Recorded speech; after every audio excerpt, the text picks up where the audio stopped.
Assalamualaikum warahmatullahi wabarakatuh. Saya Dimas Habib Rizky sebagai perwakilan kelompok Kubernetes ingin mempresentasikan cara instalasi OpenStack menggunakan Ubuntu Live Server.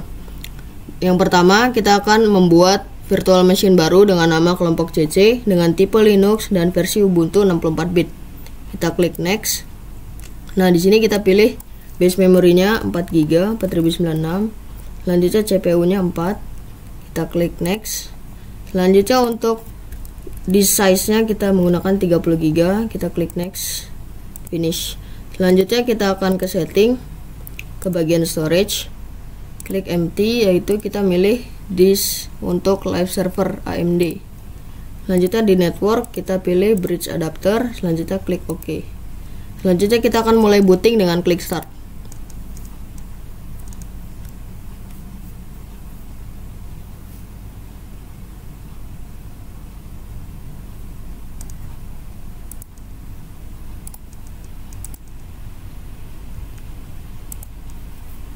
Selanjutnya kita bisa klik try or install Ubuntu server.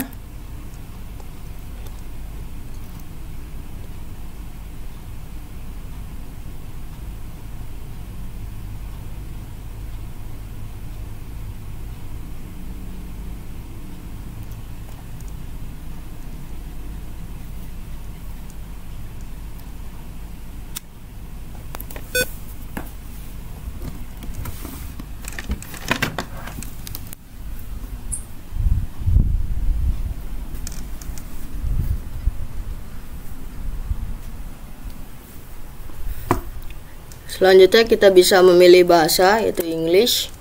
Continue without updating, done. Dan di bagian ini kita bisa menggunakan edit IPv4, save, continue without network, done. Ini kita bisa langsung done dan continue. Nah, di sini kita bisa membuat profile configuration-nya, yaitu dengan nama kelompok CC, terus server name-nya OpenStack Live, OpenStack server. Selanjutnya pick username kita menggunakan kelompok CC. Kemudian choose password, kita akan menggunakan 8 digit. Selanjutnya confirm. Selanjutnya kita klik done, terus continue, terus install OpenSSH server. Kita klik done. Selanjutnya kita akan tunggu proses instalasinya.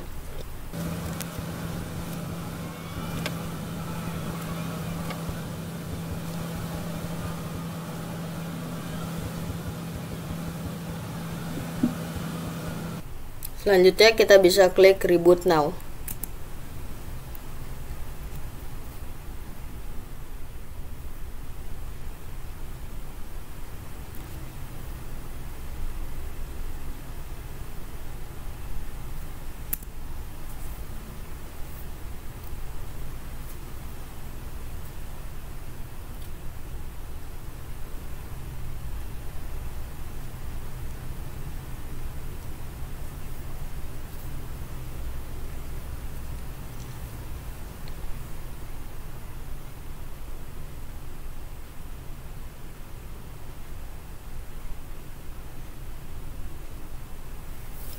Selanjutnya kita akan login dengan akun yang sudah kita buat.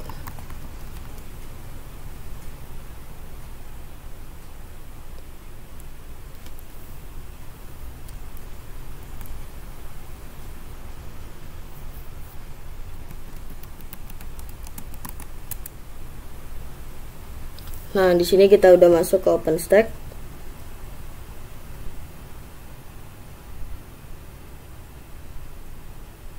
Selanjutnya kita akan masuk ke root.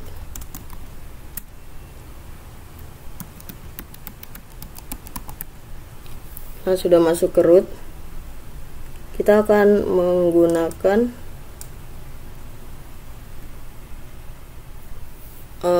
apt sudo apt get update sudo apt get upgrade.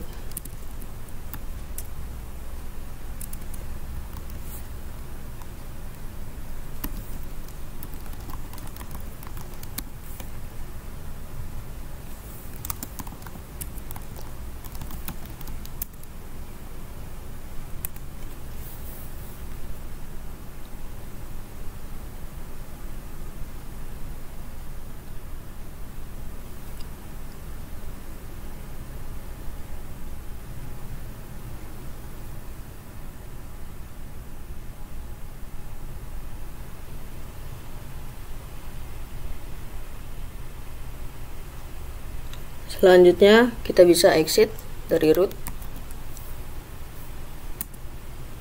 Selanjutnya kita bisa add user lagi, sudo add user stack. Terus password barunya kita samakan saja.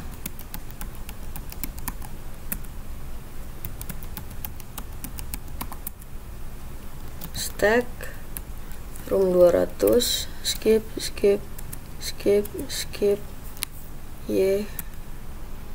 Nah, selanjutnya kita akan ketik sudo strip i yang mengarahkan kita ke root kembali. Lalu kita akan ketik echo ketik 2 stack all sama dengan all no password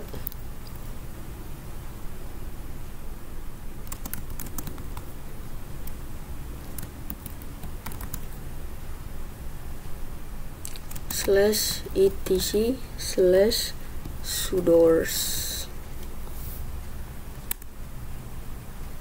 Selanjutnya kita bisa exit dan exit kembali untuk mengetes stack. Kita login menggunakan stack.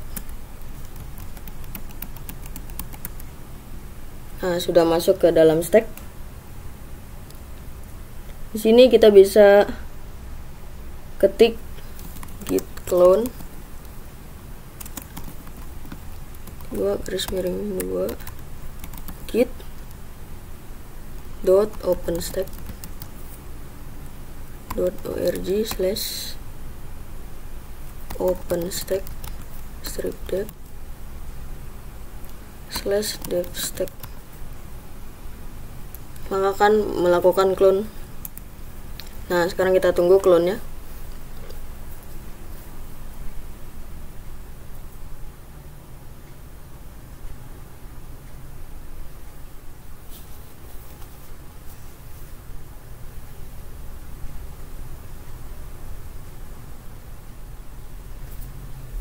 Setelah selesai, kita akan ngecek dulu devstack-nya apakah sudah masuk. Nah, sudah tersedia. Selanjutnya kita akan ubah role dengan chown stack dev stack.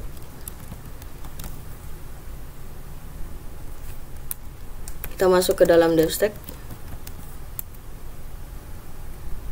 Selanjutnya kita akan ketik sudo cp samples slash local.conf spasi titik slash local.conf. Kita klik enter dan kita akan mencek dengan if config. If config belum tersedia, maka kita akan menginstal NetTools dengan sudo apt install NetTools. Kita akan menunggu instalasi NetTools.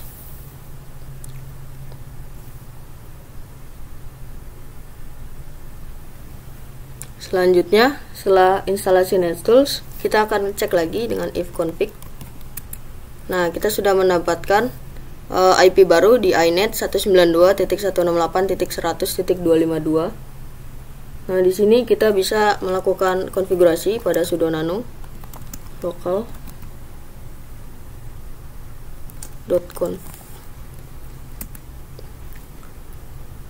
Kita bisa cek lagi if config untuk IP-nya 192.168.100.252. Oke, kita bisa ubah dulu IP-nya karena IP-nya cukup panjang jadi takut lupa. Di bagian host, nah kita akan nonaktifkan dulu ini tag-nya. Selanjutnya kita akan ubah dengan IP yang tadi sudah diberikan dengan if config. Selanjutnya kita juga ubah semua password dari admin password hingga service password.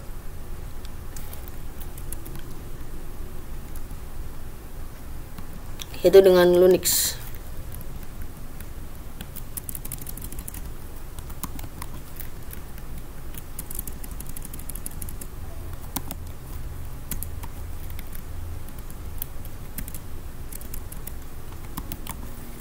Selanjutnya ketika selesai kita bisa write out dengan Ctrl O.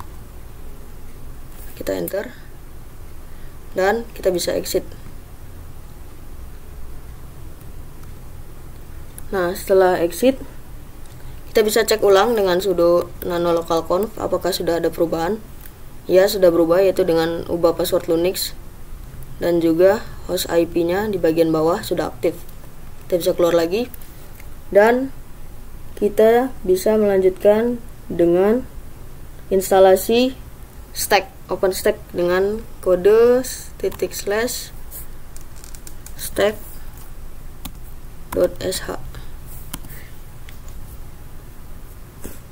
Nah, untuk stack.sh ini akan memakan waktu sangat lama, jadi kita akan menunggu hingga selesai.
Baik, di sini proses instalasi sudah selesai dan kita mendapatkan host IP address dengan 192.168.100.252 dengan default usernya ada admin dan demo dan passwordnya adalah Linux. Mari kita coba. 192.168.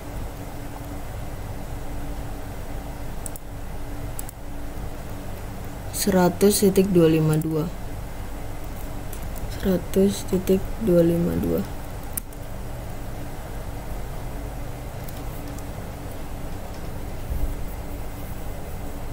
Nah, di sini sudah muncul bagian login OpenStack dan kita masukkan admin dengan password Linux. Mendaftar. Baik, sudah masuk ke dalam dashboard project OpenStack. Di sini ada instansi, vCPU dan RAM yang tersedia itu 50 GB dan seterusnya. Di sini ada security group rules digunakan sudah 4. Dan inilah akhir dari project instalasi, yaitu instalasi berhasil. Selanjutnya untuk penjelasan akan dilakukan presentasi secara kelompok oleh kelompok kami. Sekian instalasi dari saya. Mohon maaf apabila ada salah kata. Saya akhiri. Wassalamualaikum warahmatullahi wabarakatuh. Assalamualaikum warahmatullahi wabarakatuh.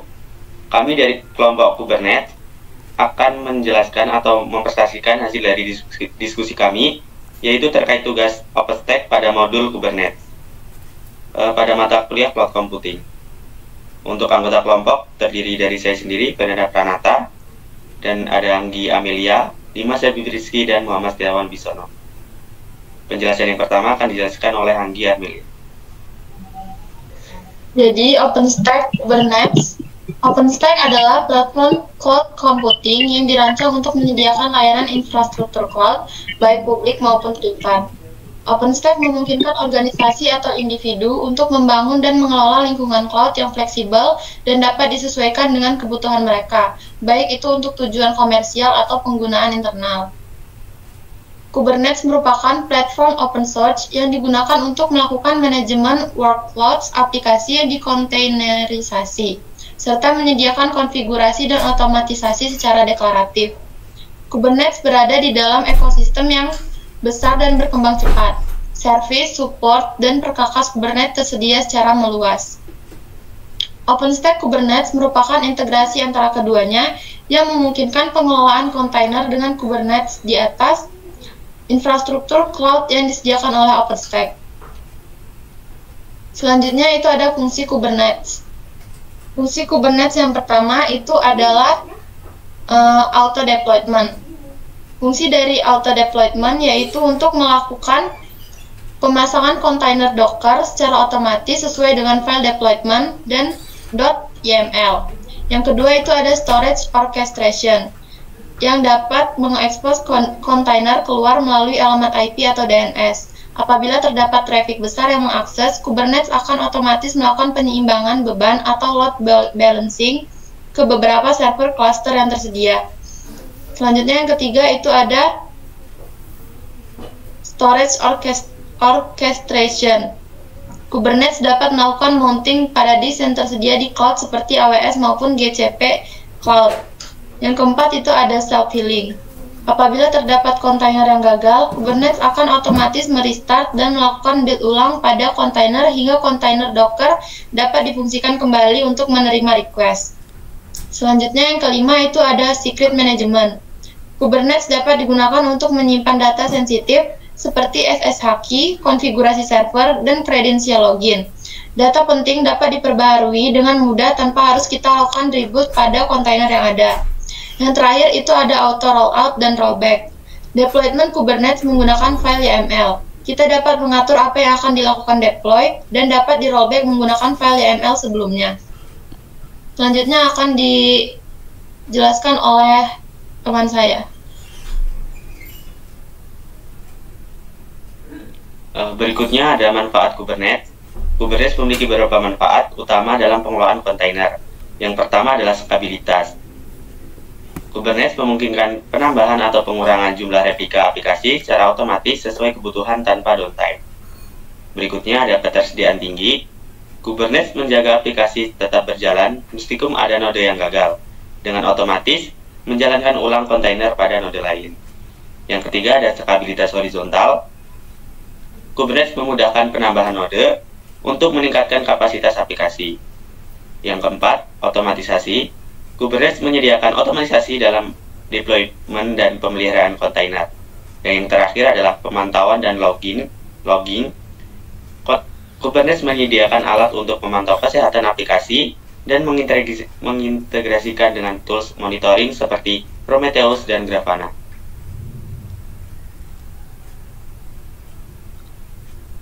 Berikutnya adalah komponen Kubernetes. Pada gambar di atas yaitu arsitektur Kubernetes itu terdiri dari dua bagian. Yang pertama ada control plane dan works node. Control plane itu berfungsi mengelola dan mengontrol seluruh cluster Kubernetes, yang dimana control plane itu memiliki beberapa komponen. Yang pertama ada API server, itu guna untuk titik komunikasi utama. Berikutnya ada scheduler, yaitu guna untuk menjadwalkan pod ke node. Yang ketiga itu ada controller manager, itu menjaga cluster tetap dalam keadaan yang diinginkan. Yang terakhir itu ada etcd, yaitu penyimpanan konfigurasi cluster. Berikutnya itu ada worker nodes. itu ada worker node 1 dan worker node 2, yaitu tempat aplikasi untuk berjalan.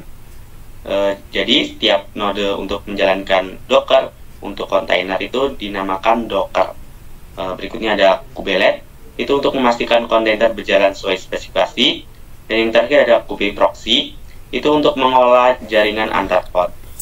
Dan untuk bagian kiri itu terdapat UI atau User Interface dan CLI, itu digunakan oleh pengguna untuk berinteraksi dengan API server dan mengelola cluster. Pod yang berisi kontainer dijalankan di worker node, dan Kubernetes mengatur penskalaan dan pemeliharaan aplikasi secara otomatis. Penjelasan berikutnya akan dijelaskan oleh Dimas. Baik, untuk selanjutnya dari komponen Kubernetes, yang pertama ada cluster. Cluster adalah server gabungan dari beberapa VPS untuk menjalankan sebuah Kubernetes. Pada cluster terdapat master node dan worker node. Nah, untuk master node adalah server utama yang berfungsi untuk mengatur semua operasi cluster seperti mekanisme schedule, dan di dalamnya terdapat beberapa komponen yaitu Kube Controller Manager, Kube API Server, Kube Scheduler, dan etcd. Selanjutnya yaitu worker node. Worker node ini menjalankan proses dari master node dengan menggunakan kubelet dan kubeproxy. Selanjutnya yaitu objek. Dalam sebuah cluster Kubernetes, di dalamnya terdapat berbagai objek. Objek tersebut merepresentasikan dari sebuah kondisi yang ada untuk dilakukannya proses eksekusi. Baik, selanjutnya akan dijelaskan oleh Muhammad Setiawan Wibisono. Baik, selanjutnya adalah cara kerja dari Kubernetes. Jadi cara kerja dari Kubernetes ini dirancang untuk mengelola kontainer secara otomatis melalui node yang tersebar. Nah, dalam sistem ini, Kubernetes mengawasi kontainer dan melakukan load balancing saat permintaan meningkat. Nantinya, cluster yang terdiri dari node akan digunakan untuk menjalankan aplikasi secara efisien dan juga aman. Kubernetes juga menggunakan berbagai komponen seperti API server, scheduler, dan juga controller manager yang berfungsi untuk mengkoordinasi antar node. Setiap aplikasi dalam cluster dikemas dalam sebuah pod, yang dimana satu set kontainernya itu akan dikelompokkan untuk manajemen resource. Scheduler mengelola resource dan menempatkan pods pada node yang tepat agar sesuai dengan apa yang dibutuhkan pada aplikasi tersebut. Secara keseluruhan, Kubernetes memberikan solusi orkestrasi yang canggih untuk manajemen kontainerisasi. Otomisasi yang ditawarkan oleh Kubernetes ini memungkinkan operasional aplikasi akan menjadi lebih mudah dan juga efisien. Selanjutnya adalah kelebihan dan kekurangan dari Kubernetes. Yang pertama adalah kelebihan dari Kubernetes. Yang pertama, Kubernetes dapat mengelola aplikasi dalam skala besar secara otomatis, baik di cloud maupun on-premise. Yang kedua, secara otomatis akan menambah atau mengurangi jumlah pod sesuai dengan kebutuhannya. Yang ketiga, Kubernetes memudahkan pengelolaan kontainer dengan orkestrasi yang efisien. Yang keempat, Kubernetes mendukung berbagai penyedia cloud dan juga dapat dipindahkan antar platform tanpa kesulitan. Yang kelima, Kubernetes menyediakan fitur seperti rolling updates dan juga self-healing untuk menjaga aplikasi agar tetap berjalan dengan baik. Selanjutnya ada kekurangan dari Kubernetes. Yang pertama, konfigurasi dan pengelolaan cluster itu bisa rumit, terutama untuk para pemula. Yang kedua, Kubernetes ini membutuhkan sumber daya yang cukup besar untuk menjalankan sebuah kontrol dan juga untuk manajemen sebuah cluster. Yang ketiga, Kubernetes memerlukan sebuah pemahaman tentang mendalam tentang konsep-konsep Kubernetes dan juga arsitekturnya. Dan yang terakhir, Kubernetes membutuhkan infrastruktur yang lebih besar dibanding solusi kontainer sederhana seperti Docker Swarm. Baik, sekian, terima kasih. Mohon maaf bila ada salah kata dari kelompok kami. Wabillahi taufiq wal hidayah. Wassalamualaikum warahmatullahi wabarakatuh.